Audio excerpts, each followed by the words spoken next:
এবছর তোমরা যারা ডিপ্লোমা ইঞ্জিনিয়ারিং কমপ্লিট করলে, ডিপ্লোমা ইঞ্জিনিয়ারিং কমপ্লিট করার পর এখন যদি একটা ভালো প্লেসমেন্ট চাইছো, ভালো প্লেসমেন্ট মিনস যেখানে তোমাদের স্টার্টিং স্যালারিটাই 21 to 24,000 পর্যন্ত হবে, ডিউ 8 আওয়ার্স, একটা মাল্টি ন্যাশনাল কোম্পানি। তো এই ভিডিওটি তোমাদের জন্য, ভিডিওটি এক্ষুনি সেভ করে নাও আর আমাদের ফলো করে রাখো। তোমাদের সকলকে জানাতে চাইছি আগামী 23শে জুন বর্ধমানে এডুকেয়া স্কিল একাডেমির অফিসে অনুষ্ঠিত হচ্ছে একটি জব ড্রাইভ, যেখানে তোমরা যারা এবছরে ডিপ্লোমা ইঞ্জিনিয়ারিং কমপ্লিট করলে বা diploma already pass out student, তাদের জন্য রয়েছে মাল্টিপল জব অপরচুনিটি। বিভিন্ন মাল্টি ন্যাশনাল কোম্পানি যেমন Schneider Electric, Mahindra CI, Schneider এর যেরকম ক্যাম্পে একটা ভালো স্যালারি দেয়, সেরকম টাটা ইলেকট্রনিক্স, এটা ছাড়াও আরো মাল্টিপল অপরচুনিটিস রয়েছে।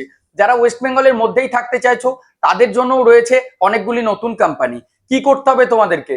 এডুকেয়া স্কিল একাডেমির বর্ধমান গোলাপবাগের অফিসে তোমাদেরকে সকাল 10টা থেকে বিকেল 5টার মধ্যে পৌঁছে যেতে হবে 23শে জুন। আর যারা কলকাতার দিক দিয়ে দেখছো তাদের কাছে কিন্তু 25শে জুন আমরা হুগলির মগরার অফিসে ড্রাইভ রেখেছি। এই দুটো ডের মধ্যে তোমরা প্রেজেন্ট হতে পারো আমাদের অফিসে। আমরা